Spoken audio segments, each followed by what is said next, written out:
In the top stories, Sir Robert Bradshaw honored at wreath-laying ceremony. Grenada strengthens climate resilience with UK and CCC support. And man accused of drugging his wife testifies in French court. Hello and welcome to the ZIZ Midday Newscast. Today is Tuesday, September 17th, 2024. I'm your presenter, Shanique Harvey. Nationally, in a tradition rooted in remembrance, respect, and gratitude, wreaths were laid at a ceremony celebrating the Federation's first national hero, the Right Excellent Sir Robert Llewellyn Bradshaw, on National Heroes Day. Affectionately known as Papa Bradshaw, Sir Robert is credited with leading St. Kitts and Nevis to independence. At the wreath-laying ceremony held at the Robert Llewellyn Bradshaw Memorial Park in St. Paul's on Monday, Permanent Secretary in the Prime Minister's office, Naima Hazel, in her role as chairperson, spoke of the contributions of Sir Robert Bradshaw. Sir Robert Llewellyn Bradshaw, known as Papa Bradshaw, was a fearless advocate for human and workers' rights and played a pivotal role in transforming the sugar industry and championing the independence that we celebrate today. His leadership and vision were crucial in the transition from colonial rule to self-governance, laying the groundwork for our nation's independence. Prime Minister Honorable Dr. Terence Drew paid homage to the Federation's 5 national heroes.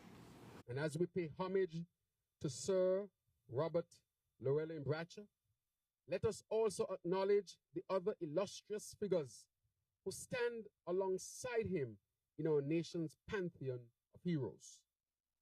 Sir Caleb Azariah Paul Southwell, Sir Joseph Nathaniel France, Sir Simeon Daniel, and the Honorable Dr. Sir Kennedy Simmons. Each of these men played a pivotal role in shaping our nation, in championing the cause of justice, freedom, and equality. Yet, it is Sir Robert Llewellyn Bradshaw, the stalwart from St. Paul's, whose name is etched most deeply in the annals of our country and of our party and in the hearts of our people. Bradshaw's journey from a humble beginning in the small, close-knit community of St. Paul's, where we are today, to becoming the driving force behind the transformation of our nation, is a story that every Kittitian and Nevisian should know.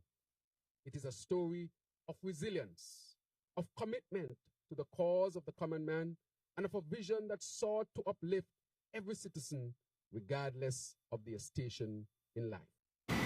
Tributes were also paid in honor of national heroes Sir Joseph Nathaniel France, Sir Simeon Daniel, Sir Caleb Azariah Paul Southwell, and Sir Kennedy Simmons. The Eastern Caribbean Telecommunications Authority, or ECTEL, will hold its 99th Board of Directors meeting at the St. Kitts Marriott Resort in St. Kitts and Nevis on 17th and 18th September 2024. The meeting will address crucial issues related to electronic communications regulation and development across the ECTEL contracting states, the Commonwealth of Dominica, Grenada, St. Kitts and Nevis, St. Lucia, and St. Vincent and the Grenadines. Key topics for discussion include updates on legal, regulatory, and technical matters, with a focus on the Electronic Communications Bill, or EC Bill, which has been passed in Grenada, St. Kitts and Nevis, and St. Vincent and the Grenadines. The board will also review ECTEL's work plan and the ECTEL NTRC consolidated budget. Chaired by Mr. Philip Dalsu of St. Lucia, the meeting will be partially open to the public on 17th September. Interested observers can register to follow the proceedings via Microsoft Teams. The ECTEL Board of Directors is composed of representatives from each contracting state appointed by the respective minister for a one-year term. ECTEL's managing director also serves as an ex officio member. The board plays a key role in implementing ECTEL's policies, recommending actions to the Council of Ministers and overseeing licensing processes. Since its establishment in May 2000, ECTEL has advised the region's National Telecommunications Regulatory Commissions, or NTRCS, on electronic communications matters, working to promote consumer rights and harmonized benefits across its member states. ECTEL's mission is to foster open markets, fair competition, and uniform policies to ensure modern, efficient telecommunications services throughout the region. The police are investigating a potential shark attack that occurred at Frigate Bay Beach on Monday afternoon, shortly after 3 p.m. According to a police report, a 9-year-old boy was transported to the Joseph N. France General Hospital by private transport after emerging from the sea with a severe arm injury. Medical professionals have since confirmed the presence of bite marks on the boy's arm, consistent with an attack by a marine animal. The injury is being treated as serious, and the boy remains under close medical care. Investigators are working to determine the circumstances surrounding the incident and are taking necessary precautions to ensure the safety of the public. The area around Frigate Bay is being monitored as part of the ongoing investigation, with a focus on identifying any potential dangers in the waters. The police force is urging the public to remain vigilant when swimming or engaging in any water-related activities. Further updates will be provided as more information becomes available. Anyone with relevant information is encouraged to contact the police. We move now to news on the regional scene. Grenada has received crucial support from the UK government and the Caribbean Community Climate Change Centre, or CCCC, to enhance access to climate finance and strengthen its climate resilience. Over 25 technical officers participated in a capacity building workshop from September 11th to 13th, 2024 at the Radisson Grenada Beach Resort, part of the Small Island Developing States Capacity and Resilience Program funded by the UK Foreign Commonwealth and Development Office. The training focused on preparing government officials to secure financial support from institutions like the Green Climate Fund and the Adaptation Fund, critical for Grenada's climate adaptation and recovery, especially after Hurricane Beryl. Perone Johnson, Permanent Secretary of the Ministry of Climate Resilience, praised the collaboration, highlighting the development of bankable climate projects and strengthened national resilience. Victor Clark, resident British Commissioner to Grenada, reiterated the UK's commitment to supporting climate action in the Caribbean, noting a $2 billion contribution to the GCF for 2024 to 2027. The workshop also covered project development, environmental safeguards, and gender considerations, ensuring Grenada is equipped to access vital climate funding. Venezuela's main opposition coalition has called on the U.S. to revoke licenses granted to Chevron and other energy companies operating in the country to pressure President Nicolas Maduro to negotiate his exit from power. Rafael de la Cruz, an advisor to opposition leader Maria Corina Machado, described the licenses as a lifeline to the regime during a panel discussion in Washington. He emphasized that while the opposition wants oil companies to stay in Venezuela, their current operations support Maduro's grip on power. Chevron's license, granted in 2022, allowed it to continue working with Venezuela's state oil company PDVSA, despite U.S. sanctions imposed in 2019. The Biden administration initially offered sanctions relief after Maduro and the opposition agreed to improve electoral conditions, but later revised this as hopes for democratic progress faded. The opposition claims its candidate Edmundo González Urrutia won the July 28th election by a wide margin, despite electoral authorities declaring Maduro the victor. Allegations of election fraud and lack of transparency have led to global condemnation. Following the disputed election, U.S. lawmakers introduced legislation to restrict American investments in Venezuela's oil sector to impose sanctions on Maduro's allies. Gonzalez has since gone into exile in Spain after authorities issued a warrant for his arrest.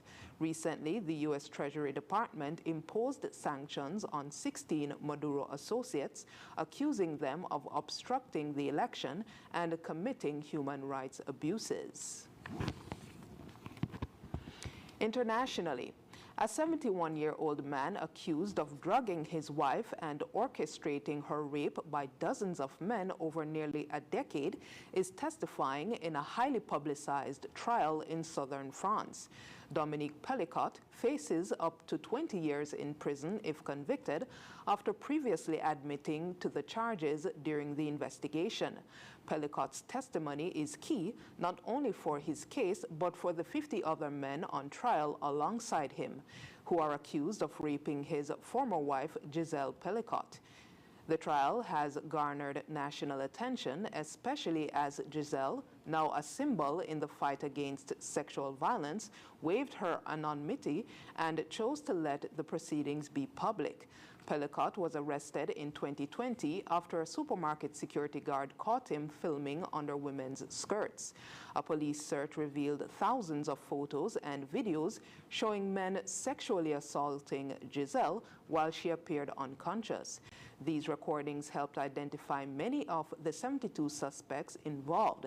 Giselle, who initially described her husband as a great guy during police questioning, divorced him after being confronted with the evidence. She's expected to testify following Pellicot's statement.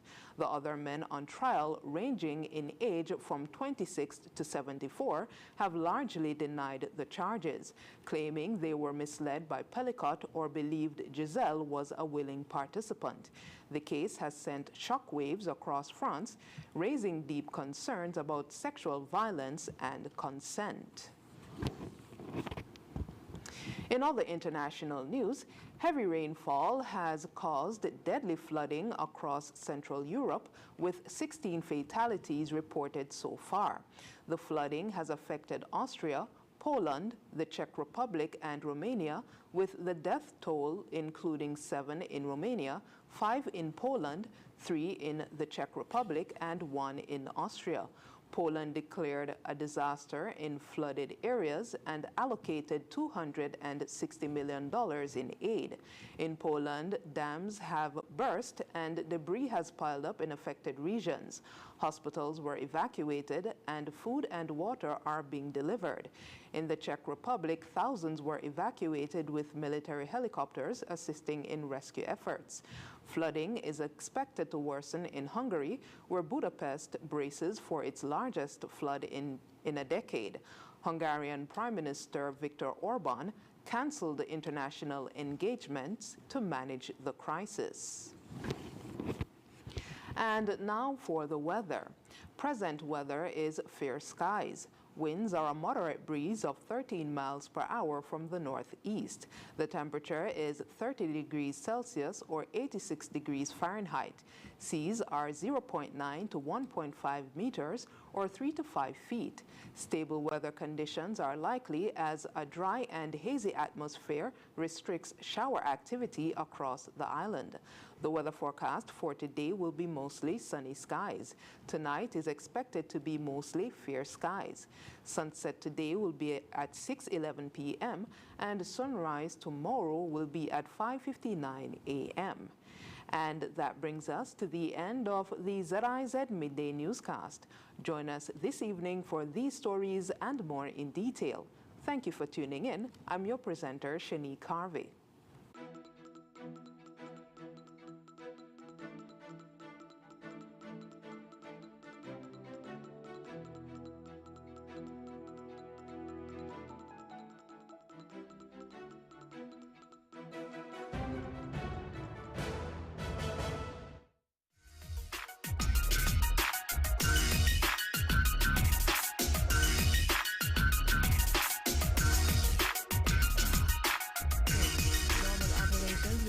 On Wednesday, 18th September. Any inconvenience caused is regretted.